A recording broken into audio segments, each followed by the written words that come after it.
Hello, இன்றைக்கி நம்ம பார்க்க போகிறது பச்சரிசி மாவில் இடியாப்பம். இடியாப்பம் பாருங்கள் இன்றைக்கி எப்படி செய்வோன்ட்டு. 2 கப்பு பச்சரிசி மாவு, வெந்நீர். இந்த வெந்நியை ஊற்றி பிசைய போகிறோம்.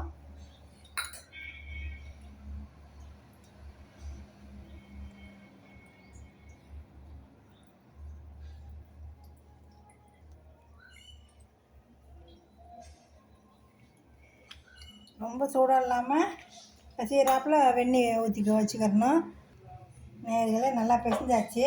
இப்போ இந்த முறுக்கு உரல், இது நார்த் இந்தியன் சைடில் முறுக்கு உரல் தான். தேன் குழல் அச்சு மட்டும் இதில் இருக்காது. இந்த இடியாப்பம் அச்செல்லாம் இருக்கும் இதில் நம்ம இப்போ மாவு நினைக்க போகிறோம்.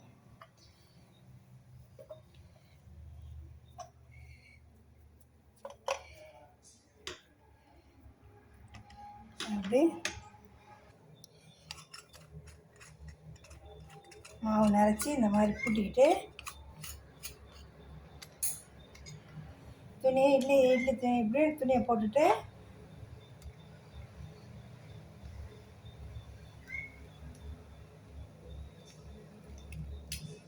இந்த உரல் ரொம்ப ஈஸியாக வேலை செய்கிறதுக்கு ஈஸியாக இருக்கும். வாங்கினா இந்த உரல் வாங்குங்க.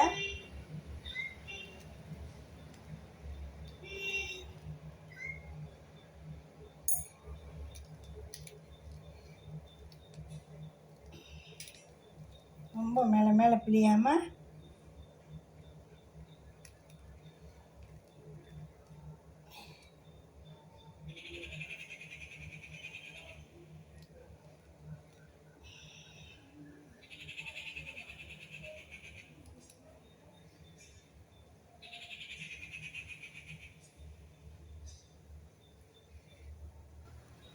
இப்போ எண்ணெய் நல்லா காஞ்சிருச்சு.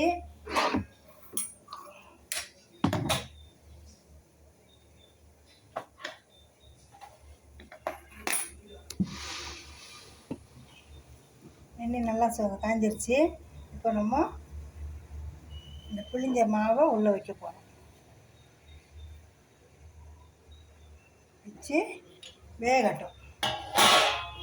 மூடி வச்சுருவோம். இப்போ நம்ம இதில் பாதி தாளிக்க போகிறோம். ஏன்னா சுகர் பேஷண்ட்டு யார் அரிசி மாவு சத்து ரொம்ப சாப்பிடக்கூடாதோ அவங்களுக்காக வேண்டி பாதியை தாளிக்க போகிறோம். பாதியை தேங்காய் பால் அரைச்சிருக்கு. தேங்காய் பால் எடுத்து பாதி தேங்காய் பாலுக்காக வேண்டி இப்போ தேங்காய் பால் எடுப்போம். இதில்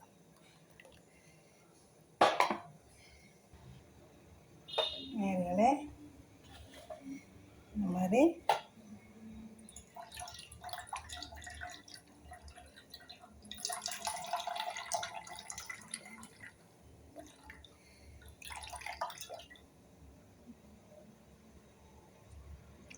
ஒரு நல்ல இந்த கடையிலெல்லாம் 5 ரூபாய்க்கு பை கொடுக்குறாங்க இல்லையா, பெரிய பெரிய மாலில், அந்த மாதிரி பையை நான் வெட்டி வச்சுக்கிட்டேன்.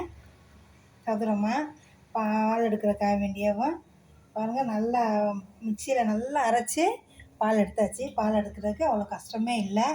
நல்லா பிழிஞ்சவும் நல்லா பிழிஞ்சாச்சு. இந்த மாதிரி பாருங்கள், சூப்பராக பிழிஞ்சாச்சு. இதில் ஒன்றும் இல்லை, ஒரே ஒரு தடவை தான் எடுத்திருக்கேன்.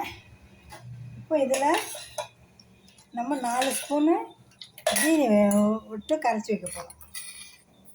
1 2 3 4 ஸ்பூன் ஜீனி. இப்போ தேங்காய் பால் ரெடி. தேங்காய் பால் விட்டு வச்சுருவோம். தாளிக்கிறதுக்காக வேண்டி ஒரு வெங்காயம், கருவேப்பிலை, பச்சை மிளகா, அப்புறம் கொஞ்சோல தேங்காய் பூ. இதை விட்டு இன்னும் நம்ம வெறும் ஜீனியும் தேங்காய் பூவும் கொஞ்சம் நல்லெண்ணெயும் போட்டும் நம்ம பிசைஞ்சு அப்படியே சாப்பிட்லாம். நேயர்களே இப்போ வெந்துருச்சு. நம்ம இதை எடுத்துருவோம். ஸ்டவ்வை ஆஃப் பண்ணிவிட்டு இப்படி எடுத்துருவோம்.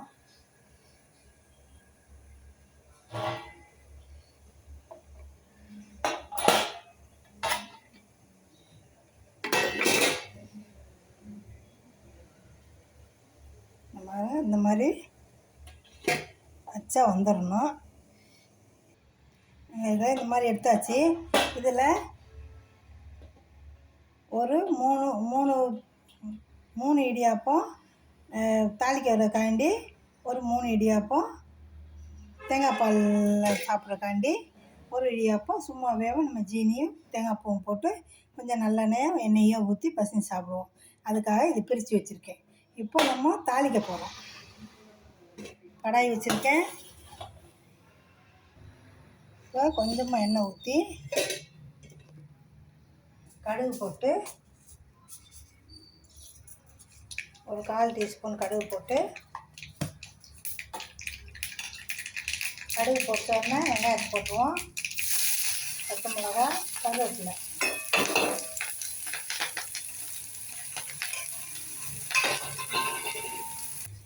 இப்போ இந்த தாளித்த வெங்காயத்தில் நம்ம இந்த வெங்காயத்துக்கு மட்டும்தான் உப்பு போடணும். ஏன்னா இந்த உப்பே அந்த இடியாப்பத்தில் கிடைக்கும். அதனால் அளவாக இந்த தாளிக்கிறதுக்கு மட்டும் உப்பு போடணும். போட்டால் தான் எனக்கு சீக்கிரம் நல்லா வதங்கும். நேர்களே, இப்போது இது நல்லா சிவப்பாக வதங்கிருச்சு. இப்போது தாளிக்கிறதுக்கான இந்த இடியாப்பத்தை உதுத்துக்கிடுவோம். இந்த மாதிரி ஊற்றுக்குருவோம். இப்போ நல்லா உதுத்தாச்சு. இதில் கொஞ்சம் தேங்காய் பூ போட்டுக்குருவோம். நல்லா வதக்கியாச்சு. இப்போது தேங்காய் பாலுக்காக வேண்டி உதுத்துக்குருவோம். இந்த மாதிரி உதுத்துட்டு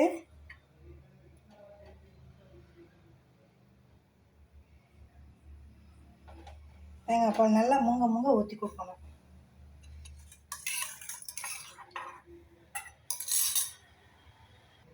இது இல்லாமல் யாருக்கு இது ரெண்டும் வேணாம், நான் பாரம்பரியமாக நம்ம சாப்பிட்றது இந்த மாதிரி இதில் தேங்காய் பூ,